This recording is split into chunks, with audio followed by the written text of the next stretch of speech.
Hello good morning friends, स्वागत है आपका हमारे YouTube channel agriculture smart study पर। आपके फ्रेंड ग्रुप में, रिलेटिव्स में जो कोई डेयरी साइंस की तैयारी कर रहा है उसको ये क्लास शेयर ज़रूर कर दिया करिए ताकि वो भी पढ़ सके और आने वाले एग्ज़ाम्स के लिए तैयारी कर सके। तो चलिए स्टार्ट करते हैं आज की class. Question number first is, in cheese making bactofugation of milk is an alternate technology to eliminate.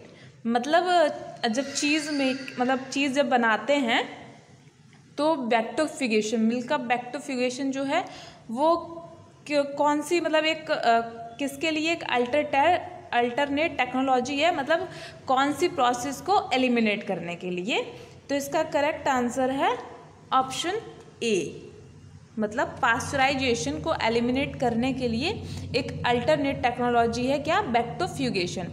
जब चीज़ बनाते हैं तब तो बैक्टोफ्यूगेशन होता क्या है कि पास्चराइजेशन में भी ऑर्गेनिज्म को किल करते हैं ना, जो पैथोजेनिक ऑर्गेनिज्म रहते हैं उनको किल करते हैं। एंड बैक्टोफ्यूगेशन में क्या होता है कि उसमें पैथोजेनिक एंड नॉन पैथोजेनिक की 99% जो बैक्टीरिया या ऑर्गेनिज्म रहते हैं वो किल हो जाते हैं बैक्टोफ्यूगेशन की प्रोसेस द्वारा। तो इसलिए पास्चराइजेशन की जो प्रोसेस है उसको एलिमिनेट करने के लिए एक अल्टरनेट दूसरा बैक्टोफ्यूगेशन प्रोसेस जो है वो चीज़ बनाते टाइम कर देते हैं। और बैक्टोफ्यूगेशन का मतलब वो क्या रहता है, उसका रेट क्या रहता है बैक्टोफ्यूगेशन का, सेंट्रीफ्यूजल, तो वो होता है फर्स्ट राउंड में 20,000 RPM, मतलब हाई वेलोसिटी पे इसको बैक्टोफ्यूगेशन करते हैं। और बैक्टोफ्यूगेशन में क्या होता है कि 99% जो बैक्टीरिया ऑर्गेनिज्म रहते हैं वो किल हो जाते हैं। Next question, mycotoxins are produced by, मतलब माइकोटॉक्सिन्स जो हैं वो किससे प्रोड्यूस होते हैं। तो correct answer is mould, option B, mycotoxins are produced by mould.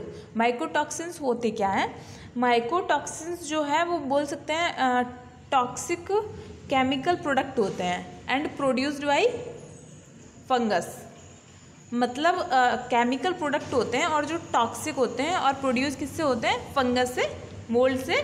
And ये जो है माइकोटॉक्सिन्स जो होते हैं ये कैपेबल होते हैं to cause disease and death both human and animal, मतलब ये जो है ह्यूमंस एंड एनिमल बोथ को ही, मतलब दोनों को ही अफेक्ट करते हैं और मतलब डिजीज़ कॉज करते हैं। और कभी कभी ये इतने ज़्यादा टॉक्सिक होते हैं कि डेथ भी हो जाती है।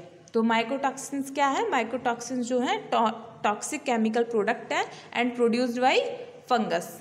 तो माइकोटॉक्सिक फंगस में ही आता है ना मोल्ड, तो mycotoxins are produced by mould.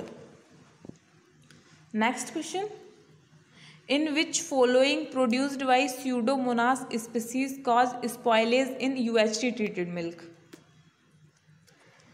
मतलब स्यूडोमोनास स्पीसीज जो है वो क्या प्रोड्यूस करती है, इनमें से क्या प्रोड्यूस करती है जिससे कि जो अल्ट्रा हाई टेम्परेचर ट्रीटेड जो मिल्क होता है उसको भी मतलब स्पॉइलेज, मतलब ख़राब कर देती है। तो correct answer is option C, pseudomonas species जो है वो एंजाइम प्रोड्यूस करती है और ये एंजाइम जो है ये ultra high temperature treated milk को भी स्पॉइलेज करता है।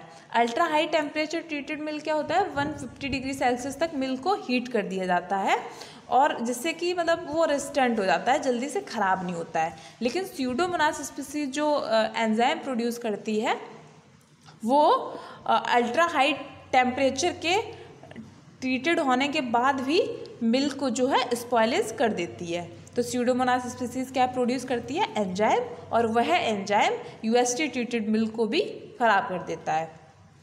Next question, thermophilic bacteria can grow at temperature as high as, मतलब थर्मोफिलिक बैक्टीरिया जो होते हैं वो हाईली किस टेम्परेचर पे ग्रो करते हैं। तो correct answer is option A, 55 degree Celsius. Thermophilic bacteria का जो टेम्परेचर ही होता है, ग्रोइंग टेम्परेचर, वो एवो 50 डिग्री सेल्सियस होता है, मतलब 50 डिग्री सेल्सियस से ऊपर होता है उनका ग्रोइंग टेम्परेचर। तो हाईली क्या होगा 55 डिग्री। 40 डिग्री सेल्सियस अगर बात करेंगे तो 20 to 40 डिग्री सेल्सियस जो होता है वो होता है मीजोफिलिक बैक्टीरिया का ग्रोइंग टेम्परेचर, मीजोफिलिक का। एंड जो थर्मोफिलिक बैक्टीरिया होता है उसका ग्रोइंग टेम्परेचर होता है 5 to 7 degree Celsius, 5 to 7 degree Celsius होता है साइक्रोट्रॉफिक का, और म्यूजोफिलिक का 20 to 40 degree Celsius, and thermophilic का above 50 degree Celsius. Mostly 60 degree Celsius पे जो है मोस्टली बैक्टीरिया डिस्ट्रॉय हो जाते हैं, एंड 10 डिग्री सेल्सियस से नीचे मोस्टली इनएक्टिवेट रहते हैं। जो बैक्टीरिया का ग्रोथ टेम्परेचर के लिए जो सबसे सुटेबल टेम्परेचर होता है वो होता है 15 to 38 डिग्री सेल्सियस, 15 से 38 degree Celsius growing temperature best होता है बैक्टीरिया के लिए। लेकिन अगर थर्मोफिलिक, मीजोफिलिक और साइक्रोट्रॉफिक की बात करेंगे तो थर्मोफिलिक एबव 50 डिग्री और mesophilic 20 to 40 degree Celsius, and psychrotrophic 5 to 7 degree Celsius growing temperature है इन तीनों का। Next question, which is a very rich source of immunoglobulin. Immunoglobulin का मतलब अच्छा स्रोत कौन सा है इनमें से? तो correct answer is option C, colostrum जो है, colostrum is a very rich source of immunoglobulin. Immunoglobulin क्या होता है? इम्यूनोग्लोबुलिन हम बोल सकते हैं कि एक एंटीबॉडीज रहता है, एंड ग्लाइकोप्रोटीन मॉलिक्यूल्स होता है, और प्रोड्यूस किससे होता है? Produced by plasma cell, mostly white blood cells से प्रोड्यूस होता है इम्यूनोग्लोबुलिन। और बोल सकते हैं एंटीबॉडीज़ मतलब ये डिजीज़, कोई डिजीज़ अगर होती है हम लोग को तो वो उसके लिए रेजिस्टेंट पावर देता है, मतलब हमारी बॉडी की इम्यूनिटी को बढ़ाता है। क्या? Immunoglobulin protein, immunoglobulin. और इम्यूनोग्लोबुलिन का अच्छा सोर्स क्या है? Colostrum. Next question, clays are known for their property. मतलब क्लेज को उसकी किस प्रॉपर्टी के कारण जाना जाता है? तो correct answer is option B, anti कैर्सिनोजेनिक।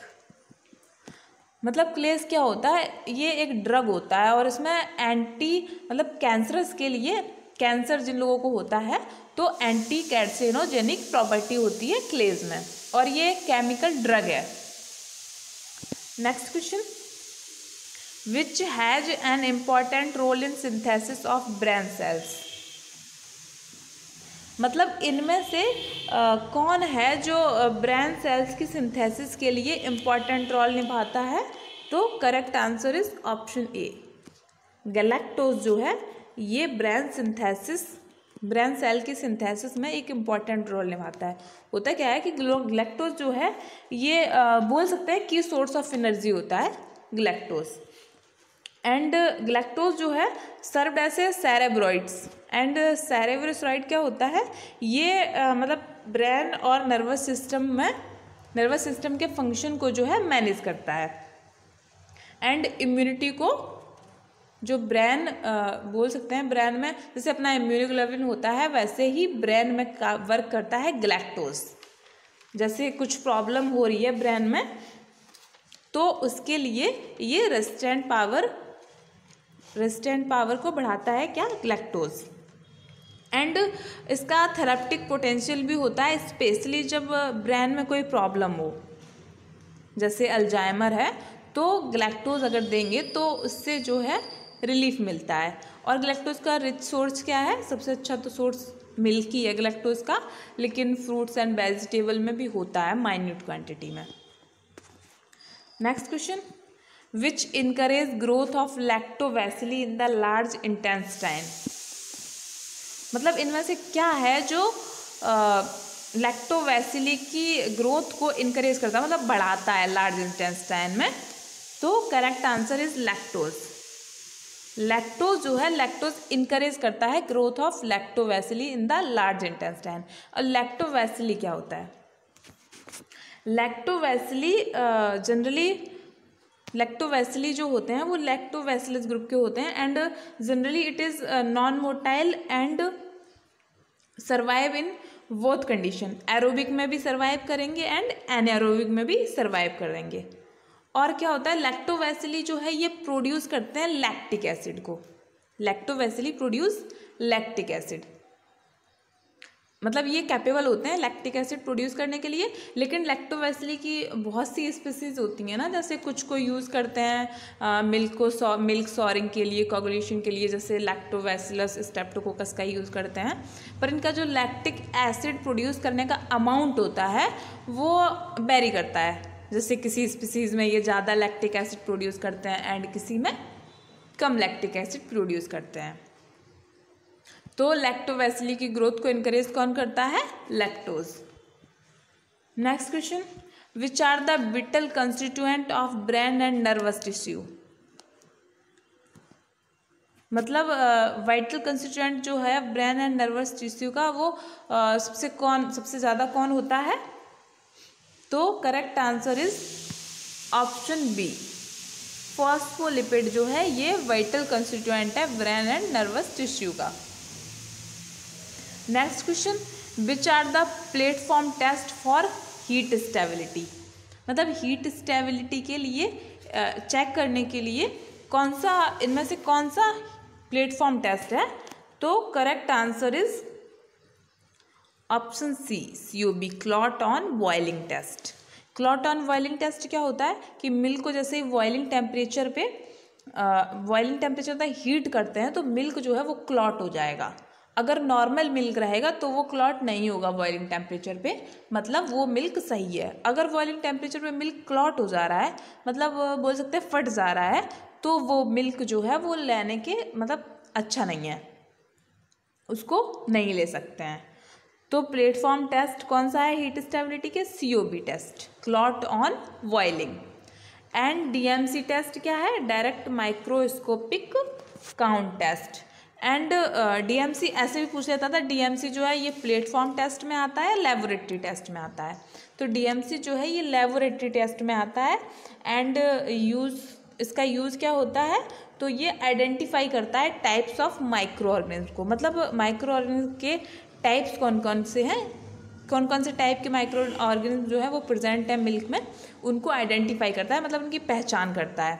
And SPC standard plate count, मतलब ये बैक्टीरियल ग्रोथ कितना हो रहा है, कितना ज़्यादा हो रहा है, इसको SPC स्टैंडर्ड प्लेट काउंट द्वारा पता करते हैं।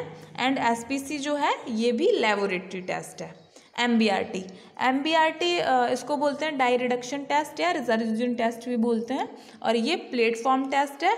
एंड ये भी मतलब extent of bacterial contamination and growth, bacterial growth को ये भी मिल्क में, इससे बैक्टीरियल ग्रोथ को देखते हैं।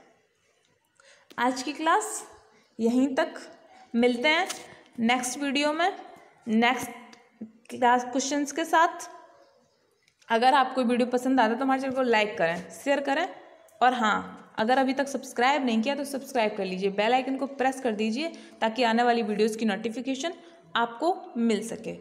Okay, bye bye, take care.